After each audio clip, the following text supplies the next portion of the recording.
মহিউদ্দিন সাহেব এখানে উপস্থিত। এখানে রেহানুদ্দিন লস্কর মানে বিগত 1-2 দিন মতো মানে তিনি কর্কট রোগে আক্রান্ত হয়ে মারা গেছেন আর কি।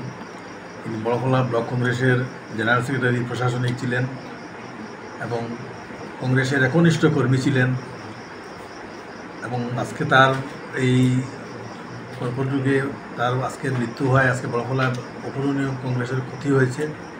আজকে খবর নিতে আর সুখাহত পরিবারকে সান্ত্বনা দিতে আজকে খাটিগোলার বিধায়ক এখানে উপস্থিত হয়েছেন এবং আমরা এলাকার পক্ষ থেকে যে উনি আসছেন এখানে ওনাকে আন্তরিক ধন্যবাদ জানাই যে আজকে যে কংগ্রেসের একজন কর্মী মারা যাওয়ার পরে খবর নিচ্ছেন যে একজন যদিও বড়খোলার এমএলএ না মানে খাটিগোলার এমএলএ তথাপি কংগ্রেসের একজন একনিষ্ঠ কর্মী হিসাবে উনি সম্মান জানাতে আজকে এখানে উপস্থিত হয়েছেন।